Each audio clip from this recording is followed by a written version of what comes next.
Hey guys, Metal Jesus here, and lately I've been feeling a little nostalgic towards the mighty PlayStation 2. This happened pretty much when I went to Portland Retro Gaming Expo recently. Of course, seeing a bunch of retro games gets me all misty-eyed, but also during the expo I was asked, what is my favorite console of all time? And I always immediately say the PlayStation 2, and it should be obvious as to why I do that. It's because it was such a great, groundbreaking console for the time, and frankly, there are hundreds of great games for it. So it shouldn't be a surprise for anybody to learn that I do have a PS2 hooked up and ready to go, and I thought it might be kind of fun to cover some of my sort of go-to PS2 games that I tend to really play all the time. It's not really a top 10 or top 20 list, and it's certainly not just hidden gems. It's kind of in between that. And now keep in mind that this is going to be very specific to me, because again, these are the games that I seem to just go back to time and time again on the PS2. All right, let's take a look. This first game is going to be perhaps a bit of a surprise for people if you haven't heard of it before. It is called Downhill Domination, and this was made by Insomniac Games. And that's going to be a developer that's going to be pretty familiar with a lot of you if you have a PlayStation, or if you've ever owned a PlayStation, because they made Ratchet and Clank, they made the Resistance games, they made Sunset Overdrive, which actually was the Xbox One. Okay, don't get technical on me here. But also, going back to the PS4, they made the new, really well received and reviewed game, Spider-Man. So they made the new Spider-Man game. So as you can see by this footage here, it is obviously a BMX game that has a trick system in it. And I just think that this game is unlike any other. It's definitely very, very unique. And the thing that makes it unique in my mind is that not only are you on a bike, but as you can see, you're going incredibly fast. And the levels are really vertical. They're very steep. It's almost like a snowboarding game, but again, it has its own feel. And it definitely controls really well, because as you've got the sense of speed, man, you are just flying down this track, and it would be very easy to get frustrated with this game if the controls weren't great. But that's not all you're doing, you're also doing tricks, and again, the trick system in this game is fantastic. Also, the tracks are really, really long, like surprisingly long. They kind of go on for so long, you're like, is this ever gonna end? And they're also a little bit open world feeling. Now, they're not really open world because it's not that wide of a track, but it kind of feels like it because there's no wrong way to get down the hill. You can kind of go just wherever you want. It's a pretty cool feeling. And as you can see by the footage here, it runs really fast on the PS2. And I think it's because it is exclusive to the PS2 that Insomniac was able to really optimize this game to run really well on it. It's a fun game, and I come back to it time and time again.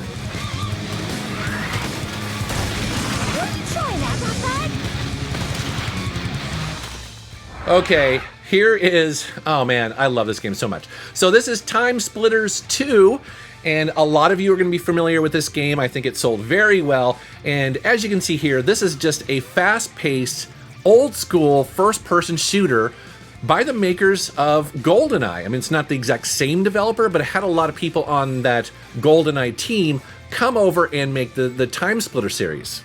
So what do I say about this game? Well, I guess, I don't know. I just spent a lot of time playing this with my buddy Drunken Master Paul, especially in multiplayer.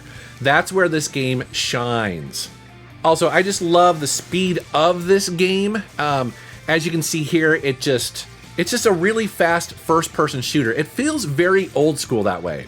Also, there's a lot of variety in the enemy types and also the types of characters that you can play as.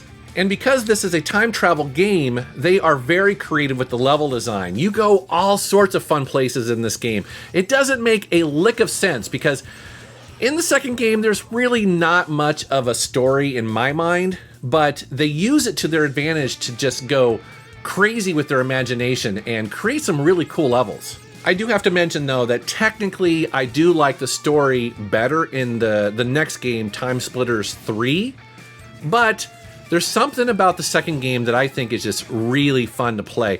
It's very easy to pick up.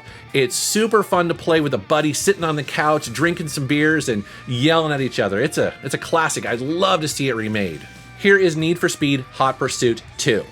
And I spent many weeks, months, possibly years playing this game with my buddy Drunken Master Paul when this first came out. It is still one of my all-time favorite Need for Speed games. So what makes this game, well, one of my favorites? It's hard to put a finger on it. I just think that it does a lot of things really well. First of all, it is a good mix of arcade racing physics and control, because it's not a sim. This is one of the, I guess I would say it's one of the last Need for Speed games that really felt very arcadey.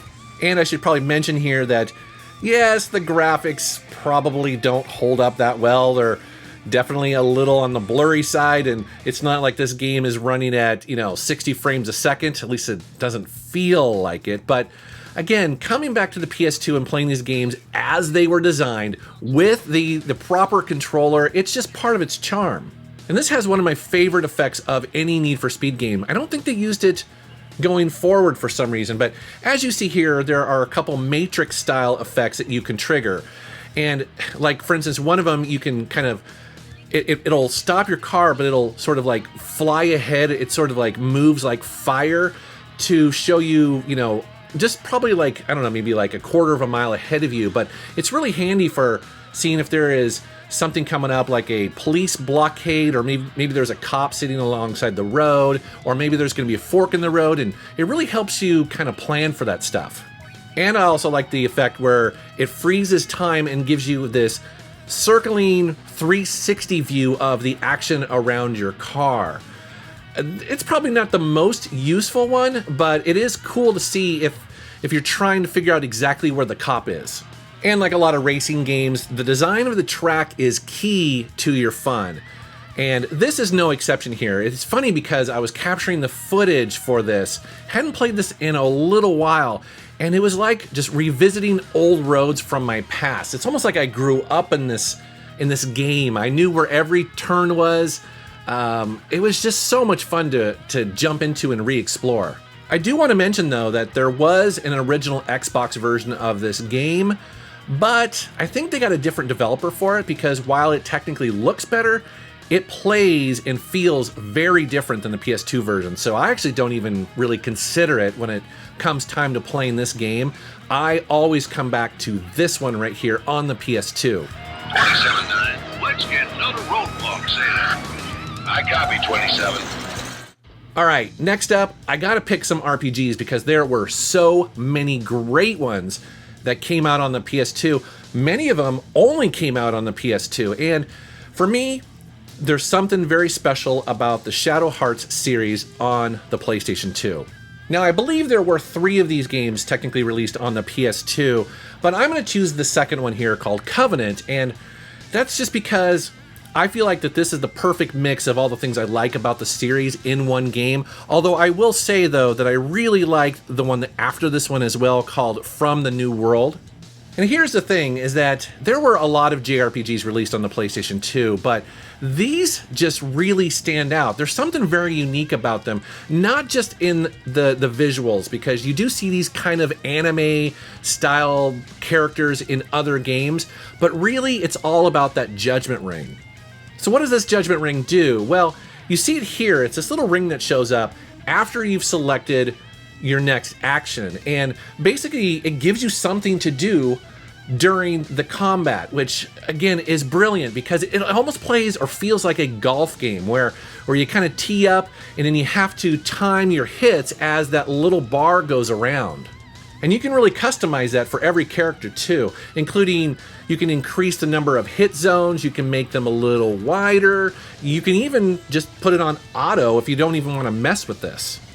But you're definitely going to want to play with the Judgment Ring, because after you play this game, you'll go and do other turn-based JRPGs and you'll miss it. I still miss it to this day. I'm actually playing through Dragon Quest XI, and when I'm in combat, I always think, oh man, this game would be better with the Judgment Ring. Also, there's a pretty robust combo system in here where basically two characters can come and stand next to each other and then issue a combo. And basically what that does is it makes it a little bit more complicated because you do have to do the Judgment Ring, then you have to hit a button that sort of spins around there. It's basically, you know, a button on your controller, and then it will go over to the next character. However, the downside is, though, is that you are standing next to each other, which means that an enemy technically could hit both of you, because what's cool about this game is, again, not only is there a Judgment Ring, but actually your position on the combat screen, you know, in the arena matters whether you'll get hit or not. So there's definitely a lot of strategy in this game. And the game is known for really fun characters. That's the first thing that I recognized when I fired this up. You meet all sorts of bizarre characters in this game. As you see on the screen right here, there is a dog that he's basically part of your party, but it's not just a dog that doesn't know anything. It actually can use magic and talk and stuff. It's pretty cool, and that's just a very small example of some of the cool and wacky characters that you'll meet in this series.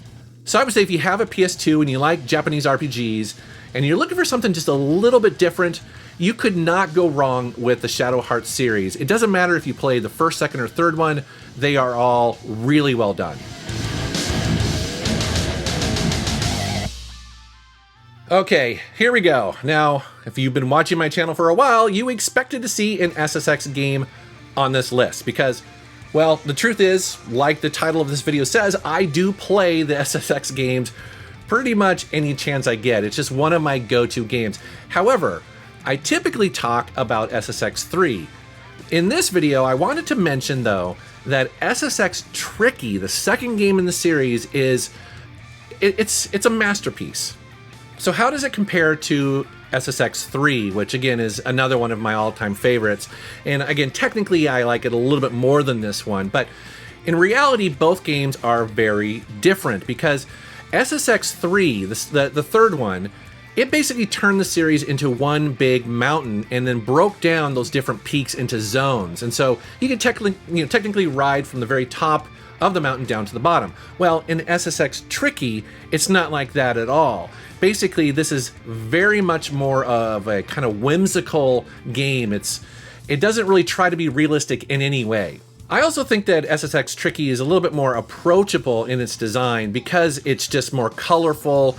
Again, it's more whimsical. It doesn't necessarily try to make any sort of real world sense, and I think that's pretty cool. And what's great about SSX Tricky is that all of the elements that make this series perfect are in this game, meaning the controls are there, the sense of speed, the great characters that were introduced in this game are all here. And by the way, that in SSX Tricky, the characters were actually voiced by Hollywood actors as well as some rock musicians. The other thing I want to mention is that typically I would play this game on the original Xbox because the graphics and the performance are just a little bit better. However, there is nothing that beats playing this game with a proper PlayStation 2 controller. I definitely prefer the controller over the original Xbox version, even though that version technically runs a little bit better. But we've had this debate back and forth with my buddy Drunken Master Paul because he swears by the PS2 version. And again, there's nothing wrong with it. It's a great game. If you haven't played it, you definitely should. And then what can be said that hasn't already been said about Grand Theft Auto Vice City? So technically I did start playing Grand Theft Auto 3 on the PS2 and I love that game, but Vice City just brought with it so much more personality to the Grand Theft Auto world, and it really just pushed every button that I'm looking for because I am an 80s kid, and so hopping into this game with the neon colors from the 80s and all of the amazing music, the cars, the storyline, I mean, it's such a great nostalgic trip for me. And it's funny, and I know you guys probably feel this way too, where you play a game so much that you feel like it could be a real place.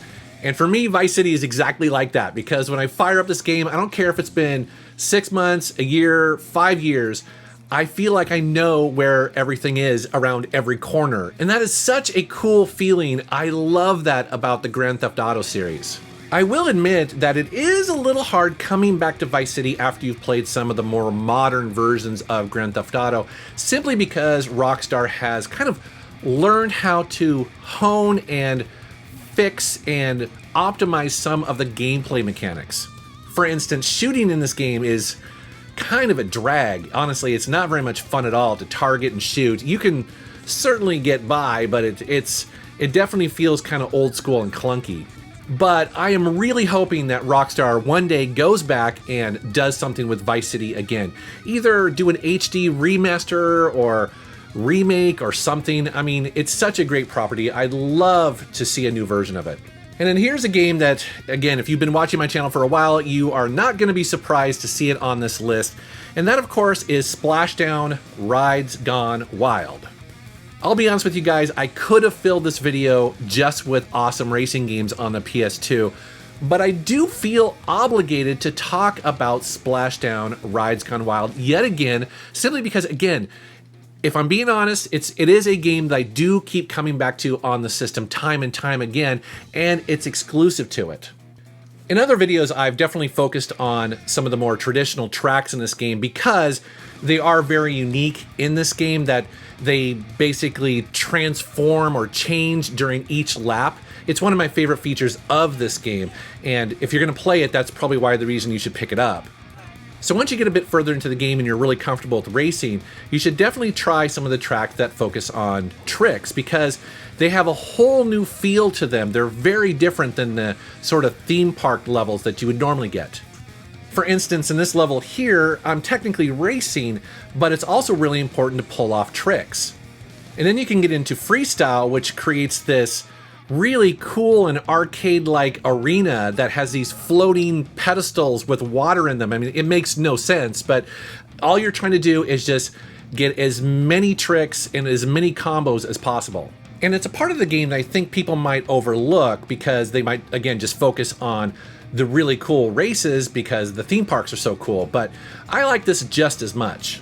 So guys, that is a quick look at some of the PlayStation 2 games that I still play even to this day. Now, again, this list of games is very specific to me. That should go without saying. So I know a lot of you are going to be like, what the heck? You didn't put God of War 2 on here. You didn't do Final Fantasy. I know that you guys are going to have a bunch of games that I missed. And honestly, that's what I want you to do. Down in the comments, tell me what games that you still play even today. And by the way, don't worry if it's exclusive to the PS2, because I know that obviously games came out on, the Xbox and all that, but sometimes just playing it on the PS2 like it did when you first got it, holding that real PlayStation 2 controller, is the only way to do it. I cannot wait to see what you guys love to play on it, so please let me know. All right, guys, well, thank you very much for watching. Thank you for subscribing, and have a great day.